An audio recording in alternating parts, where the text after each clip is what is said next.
গ্রামে গঞ্জে দেখবেন অনেক বুড়া মানুষ আছে, বাড়িতে সকালবেলা দুধ নিয়ে বাজারে যায়, বেচা আসার সময় বিড়ি টানতে টানতে বাড়িতেই। কি আশ্চর্য মানুষ, দুধ বেচা বিড়ি টানতেছে, বিষ খাইতেছে।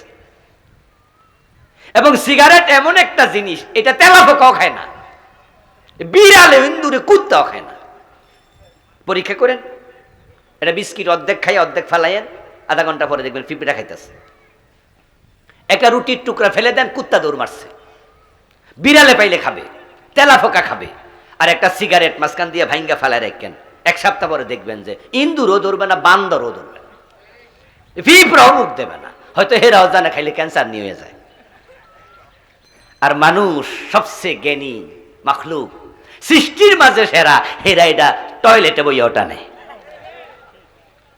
কি আসেনি টয়লেটে বইয়া বিড়ি টানে? রুসি যে কোন ক্লাসে নামছে, ক্লাসের মনে হিসাব মিসাব নাই, লোয়ার ক্লাসের নিচে চলে গেছে। আপনারা যারা সিগারেট খাচ্ছেন, প্লিজ এ রোজাকে সিগারেট পরিত্যাগে কাজে লাগান। সামনে রমজান এসেছে, আপনি সিদ্ধান্ত নেন, পারবেন আপনি ইনশাল্লাহ। ইনশাল্লাহ আপনি সিদ্ধান্ত নেন যে আমি এবার বিড়ি পরিত্যাগ করব। সিগারেটে জাহান্নামের 3টি আলামত একসাথে পাওয়া যায়। কয়টা? কিসের? হ্যাঁ, জাহান্নামের বলেছি। কিসের? একটা হলো আগুন, জাহান্নামে আগুন আছে না নাই? আর একটা হলো ধোঁয়া, জাহান্নামে ধোঁয়া আছে। আর একটা দুর্গন্ধ, জাহান্নামে দুর্গন্ধ আছে। 3টা সিগারেট একসাথে ঢুকেছে, 3টে জাহান্নামের আলামত। মুসলমান, তোমার মুখে কেন আগুন থাকবে? হিন্দু মরার পরে তার আগুনটা কই লাগায় বলেন তো? এই যারা জানেন তারা কথা কইতে, কোথা লাগায়? আর আপনি মরার আগে লাগাই দিলেন। তাও তো বেটা মরার পরে অন্য রাজায় লাগায়, আর আপনি নিজেরটা নিজে লাগাই দিচ্ছেন। ইন্না লিল্লাহ ইন্না লিল্লাহ। সিগারেট খাবেন না তো? কয় না সিগারেট ছাড়বেন ইনশাল্লাহ? যারা খান তারা ইনশাল্লাহ করবেন, আর আমরা যারা খাই না আমরা ইনশাল্লাহ করার কিছু নাই। বড় খারাপ জিনিস। দৃষ্টি এবং জবানের হেফাজত করবেন, রাগ কন্ট্রোল করবেন। গ্রাম অঞ্চলে রোজার দিনে মারামারি বেশি হয়, এবং অনেক লোক আছে কাপুরুষ, রোজার দিনে বউ মারে। গ্রামে এটা বেশি হয়, কারণ হাল চাষ করে আসো তো, খেতে গামারে কাম করে রোজা রাখে, মেজাজ থাকে তিরিক্ষি, বাড়িতে আইসা বউয়ের লগে একবার মেজাজ ঠান্ডা করে ফিরাইয়া। দৃষ্টির হেফাজত করুন, জবানের হেফাজত করুন, মেজাজের হেফাজত করুন। রাসূল বলছে রোজা রাখা অবস্থায় যদি কেউ ঝগড়া করে, তোমার মারতে উদ্যত হয়, ফালিয়াকুল ইন্নী ইমরুউন সায়েম, সেজন্য বলে দেয় প্লিজ আমি ঝগড়া করব না, আমি কি রোজাদার, আমি রোজাদার। রোজার মাসে কাম কম, খাবার নাই, দাবার নাই, নাই ও নাই, প্লিজ আপনার হিউজ সময় হাতে আছে। এর জন্য অনেক যুবক আছে তারা মোবাইলে বইয়া বইয়া নাটক দেখবে, টেলিভিশন দেখবে, ফেসবুকে সারাদিন শেষ। এমনটা যেন না হয়। সময় নেয়ামত, আল্লাহ সময়ের হিসাব। চোখের হেফাজত করবেন। পেটের রোজা না খেয়ে থাকা, চোখের রোজা পর্দা লঙ্ঘন না করা, মুখের রোজা মিথ্যা গীবত না করা, হাতের রোজা হারাম স্পর্শ না করা। শুধু পেটের রোজা নয়, পুরা শরীরে রোজা লাগবে। এজন্য যাদের ঘরে জি বাংলা আছে, স্টার জলসা আছে, নাটক সিনেমা চলে, রমাদান উপলক্ষে মোবাইল টেলিফোন কন্ট্রোল করুন, টেলিভিশন কন্ট্রোল করুন।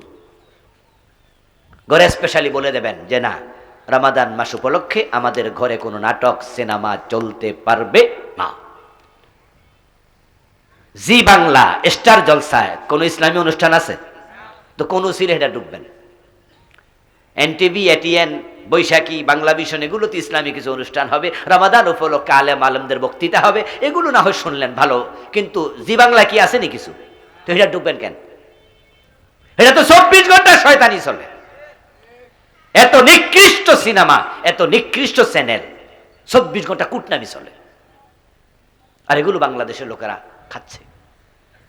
রমাদান উপলক্ষে প্লিজ চোখের হেফাজত করুন। যাদের পয়সা আছে ওমরা করুন।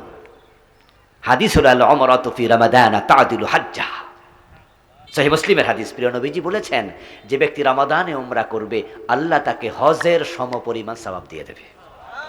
বিশাল ব্যাপার। ইবাদতের স্বাদ কাকে বলে তা যদি টেস্ট করতে চান, রমাদানে মক্কায় যান। সুবহানাল্লাহ, যদি শেষ দশক পারেন তাহলে বুঝবেন যে ইবাদত কাকে বলে। আলহামদুলিল্লাহ, আমি মক্কায় ইতিকাফও করেছি, আল্লাহ সুযোগ দিয়েছিলেন। প্রতি রমাদানে যাওয়ার চেষ্টা করি। আগামী 25 তারিখও যাব, মার্চ মাসের ইনশাআল্লাহ। অর্থনৈতিক স্বাবলম্বিতা যখন আসবে, একসময় সাইদি সাহেবের কথা শুনতাম, আল্লামা সাইদি প্রতি বছর মক্কায় ইতিকাফ করে, প্রতি বছর ওমরা করতে যায়। তখন আমরা ছাত্র জীবনে তখনই আল্লাহরে বলছি, আল্লাহ তুমি আমারও সামর্থ্য দিয়ে আমিও প্রতি বছর যাব। আল্লাহ এখন সামর্থ্য দিয়েছে, ভালো লাগে। এমন রাতও রমাদানে গেছে, একাধারে কত রাত গেছে যে পুরা রাতে 1 সেকেন্ডও ঘুমাই নাই, কারণ ঘুমানোর কোনো পরিবেশই নাই। আপনি সাহারি খাবেন, কিয়ামুল লাইল করবেন, তারাবি পড়বেন, এশা পড়বেন, তো ঘুমাবেন কখন? এবং পরিবেশটাই এমন যে ঘুমাইতে কে মনই চাইবে না। এবং তেলাওয়াত তো মক্কার ইমামদের এত মজা যে লাগাতার যদি 1.5 ঘন্টা 2 ঘন্টা তেলাওয়াত শুনেন তারাবিতে দাঁড়াইয়া দাঁড়াইয়া, আপনার স্বাদ মিটবে না, মনে হয় আরো শুনি, আরো মজা। আর যখন ভিতির মুনাজাতটা দেয় 10-15 মিনিট লাগাইয়া, কি প্রশান্তি। আরব বিশ্বের লোকেরা, আমরা তাদেরকে দেখেছি বিয়ে করার পরে নতুন বউকে নিয়ে হানিমুন করতে মক্কায় আসে, ওমরা করবে হানিমুনে পরিবারের সবাই, এবং এত ছোট্ট বাচ্চা নিয়ে আসে যে বাচ্চার পিঠের সাথে ব্যাগ আছে একরকম বাইন্দা, তারপরে তাওয়াফ করে, ইবাদত করে, আন্ডা বাচ্চা নিয়ে চলে আস। তো আল্লাহ আপনাদের যাদের সামর্থ্য দিয়েছে, ওমরা করতে বেশি টাকা লাগে না, কিন্তু 1.25 লাখ টাকা 1.5 লাখ টাকা এনাফ। হজ করতে তো অনেক, 4.5 লাখ 5-6 লাখ টাকা লাগে। কিন্তু আপনি যদি ওমরা যান তাহলে আপনি হজে যে পরিমাণ সওয়াব আপনি সেটা পেয়ে যাবেন। আল্লাহ তৌফিক দান করুন, বলিন আমিন। ইতিকাফ যারা করেন নাই, গ্রামের লোকেরা এই দিক থেকে পিছিয়ে আছে, শহরের লোকেরা এগিয়ে আছে। গ্রামের অনেক মসজিদ আছে যে মসজিদে 2-3 জন ইতিকাফ করে, এমন মসজিদও আছে একজনও করে না, অন্য কারো টাকা দিয়ে করায়। অথচ শহরের মসজিদগুলোতে এক মসজিদে 100 জন 50 জন ইতিকাফ করে, এমন মসজিদ অ্যাভেলেবেল। আমার প্রিয় ভাই, নবীজি সাল্লাল্লাহু আলাইহি ওয়াসাল্লাম কখনো ইতিকাফ ছাড়েন নাই, আর আপনি জীবনে কোনোদিন ইতিকাফ করেন নাই।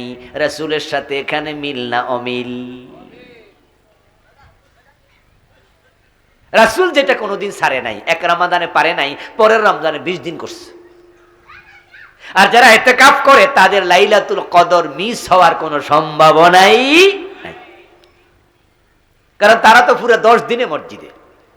এবার যে কোনো রাতে হোক তারা কিন্তু কদর পেয়ে গেল। আপনি ব্যস্ত না, খুব ব্যবসা চাকরি, চোখ বন্ধ হোক, সব থাকবে, আপনি থাকবেন না। অনেক যুবক মনে করে, হুজুর আমার তো বয়স হয় নাই, পরে করব। ও দোস্ত, এর আগে মরে গেলে, মরেও তো যেতে পারো।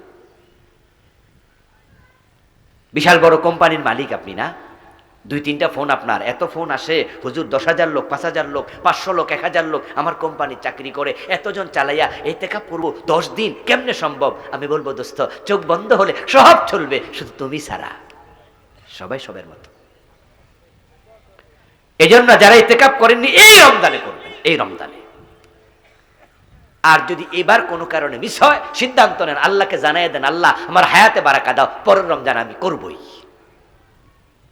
ইতিকাফ করুন। হোটেল রেস্টুরেন্টের মালিক যারা আছেন, রমাদানে হোটেলে রান্না করে বেরোজদারিকে খাওয়াবেন না। অনেক রোজাদার আছে, নিজে রোজা রাখছে কিন্তু হোটেল খুলে বসে আছে। এই চা দোকানগুলোতে দেখবেন যে রমাদান মাস আসার সাথে সাথে বোরকা পরাই দেবে, চা দোকানে পর্দা টানিয়ে দেবে। বউও পর্দা করে না, মাইয়াও করে না, দোকানটা পর্দা করায়। আরে পর্দার ভিতরে ঢুকা খায় একদল বেরোজদারি। ওয়ালা তাআওয়ানু আলাল ইসমি ওয়াল উদওয়ান। আল্লাহ তাআলার বক্তব্য হলো অন্যায় কাজে সহযোগিতা করা যাবে না। বলবেন, হুজুর আমি দোকানদার মানুষ, হোটেল খোলা না রাখলে না খাইয়া থাকবো। আমি বলবো না, রাতের বেলা চালাবেন, ইফতারির সময় খুলবেন, ইফতার বানাবেন, আসরের রাত থেকে প্রস্তুতি নেন। আল্লাহ তাআলা দিনে যা বিক্রি করতেন সেটা বারাকা রাতের বেলা দেওয়ার ক্ষমতা রাজ্জাকের আছে না নাই? তাওয়াক্কুল করুন, তাওয়াক্কুল করুন। তারাবির নামাজের ব্যাপারে স্পেশাল পরামর্শ। গ্রামের মসজিদগুলোতে তারাবি হয় তাড়াতাড়ি। তারা 20 রাকাত পড়ালে 18 মিনিটে। বাহ, হুজুরকে কয় হুজুর ধন্যবাদ, আর একটু চেষ্টা চালান, 15 মিনিটে পারেননি দেখেন। আর হুজুররা 4G বহুত আগে 5G গতিতে চলতেছে। এমন নামাজের গতি, রুকু দিয়া সোজা হইয়া খাড়ায় না, 2 সেজদার মাঝখানে বসে না, সেজদা ঠিকমতো তাসবিহ পড়ে না, এমন টান মারে, এক টানে 7 আয়াত শেষ। সূরা ফাতিহা কয় আয়াত? 7 আয়াত। পরে কয় নিঃশ্বাসে? এক নিঃশ্বাসে। সভাপতির সেক্রেটারি কানে কানে কয় কাল থেকে দুধ রোজ করে খাওয়ান, হুজুর যেন আরো তাড়াতাড়ি টানতে পারে। আচ্ছা, আল্লাহর সামনে দাঁড়ায় তাড়াহুড়া করলে আল্লাহ কি রাগ করে না? আপনারা বেয়াদব মনে করে না? আপনারা বেয়াদব বলে, বেয়াদব। আপনি আপনার সিনিয়রের সামনে গেলে কি তাড়াহুড়া দেখান? আর বিএপি লোকের সামনে গেলে আপনি তো সোজা হয়ে খাড়াই থান। এমপি সাহেব আসছে, চেয়ারম্যান সাহেবের রুমে গেছেন কোনো প্রয়োজনে, সেখানে যাই আপনি কত ধীরস্থির, চেয়ারম্যান সাহেব আসসালামু আলাইকুম, ভালো আছেননি? একটু কাজ ছিল, এটা কথা বলতে আসছি, শুনবেননি? এই যে আপনি এত ধীর, এত স্থির, এত ভদ্র, আর আল্লাহর সামনে খাড়াইয়া ফাইজলামি পাইছেন? এই ফাইজলামি পাইছেন আপনি? কার সামনে খাড়াইছেন আপনি? আরশের মালিকের সামনে। আপনার কি আকল লোপ পেয়েছে? আপনার কি বিবেকে শয়তান প্রস্রাব করেছে? কার সামনে খাড়াইছেন আপনি? আরশের মালিক যখন তাকায়া দেখে এই লোকটা আমার সামনে দাঁড়ায়া বেয়াদবি করছে, আমার কোরআন পড়ছে এমন ভাবে যার উচ্চারণ অশুদ্ধ হওয়ার কারণে অর্থের বিকৃতি করতেছে, সুবহান রাব্বিয়াল আলা 3 বার তাসবিহ পড়বে, তার হাতে বুঝি সময় নাই। সে কোন রবের সামনে দাঁড়াইলো এটা বুঝার মতো বিবেক বুঝি তার নাই। তখন তোমার মতো নামাজির নামাজ আল্লাহ তোমার চেহারার মাঝে ছুঁড়ে ফেলে দেয়। ও আল্লাহর বান্দা, তুমি আল্লাহকে বুঝতে পারো নাই, কোন মহান রব তোমার দিকে নামাজে তাকায়া আছে। গ্রামে গঞ্জের মসজিদ গুলোতে তারাবির নামে চরম উপহাস চলে, বেয়াদবি চলে। আলহামদুলিল্লাহ শহরে এটা কমছে। করব না, রাতের বেলায় কক্সবাজার যাব না, রাতে আমার দুবাইয়ের ফ্লাইট নাই যে আমার তাড়াহুড়া করে আপনি শেষ করে দিতে হবে, কোন দরকার? বরং রবের সামনে দাঁড়ায়া ধীরস্থির ভাবে আল্লাহর সাথে কিছু কথা বলতে চাই, মনের কথাগুলো সেজদায় গিয়া বলবো। যখন নামাজে দাঁড়াবেন আলহামদুলিল্লাহি রাব্বিল আলামিন বলেন, আমার রাসূল বলেন, আল্লাহ তখন জবাব দিয়া কথা বলে।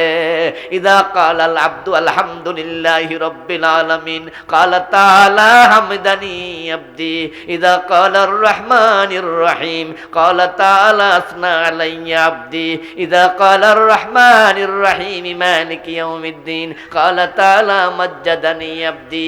এভাবে আপনি একটা বলেন, আল্লাহ একটা বলে। বান্দা যখন নামাজে দাঁড়ায় ফাইন্নাহু ইউনাজি রাব্বাহু, আমার রাসূল বলেন সে তার রবের সাথে কথা বলতে শুরু করে। আমার প্রিয় ভাই, আপনি যদি আপনাদের এমপি সাহেবের রুমে যাইয়া, অফিসে যাইয়া আপনি বলতে শুরু করে দেন, এমপি সাহেব আমার জরুরত আছে, সময় হাতে কম, খুব জরুরি কথা নিয়ে এসেছি, আমার এলাকায় একটা ব্রিজ লাগবে, এমপি সাহেব আমি চেয়ারম্যান মানুষ, মানুষ কত কিছু চায়, মানুষকে দিতে হবে, আপনি না দিলে আমি পাবো কিভাবে, আমার 5 টন গম দেন। এক নিঃশ্বাসে রুম বলা শুরু করেন, এমপি গো বই তোমার এখানে ডাকছে কেডা? বলবে না? এই তোমার এখানে ডাকছে কেডা? তুমি যদি তোমার প্রয়োজনে এসে থাকো তাড়াহুড়া দেখাচ্ছ কেন? বসো মিয়া, আপনার বাইরো। কারণ আমার কাছে তুমি আসছো, তোমার কাছে আমি যাই নাই। এবার বলুন তো, মসজিদে যখন আপনি যান, নামাজে যখন আপনি খাড়ান, আল্লাহ আপনার কাছে আইছেন, আপনি আল্লাহর কাছে গেছেন, আপনি তাড়াহুড়া করছেন কেন? কিসে তাড়াহুড়া করছেন? এই জন্য ইমাম সাহেবদেরকে বলবো, আপনারা আল্লাহর সাথে উপহাসটা করবেন না প্লিজ, ধীরস্থিরভাবে নামাজ পড়বেন। আপনারা পড়তে রাজি আছেননি? আপনারা ঠিক হন, ইমামরা ঠিক হয়ে যাবে। আপনাদের কারণে ইমামরা বেঠিক হয়, কারণ হুজুরের কানে কানে কয়, হুজুর আপনি যেমনে তারাবি পড়াইতেছেন, মুসল্লি তো বেশি দিন থাকতো না। তো হুজুর যদি মুসল্লি না থাকে তাহলে বেতন দিমু করতে? আর হুজুর তখন মনে মনে ভাবে, ঠিক কথা তো, মুসল্লি না থাকলে বেতনও পামু না, তো ফোলা আছে, মাইয়া আছে, পেট আছে, ফিট আছে, তো সংসার কেমনে চলবো? তখন এবার হুজুর তাড়াতাড়ি চালান। হুজুর যা, তোরেও খাইছি আমিও গেছি। আল্লাহু আকবার।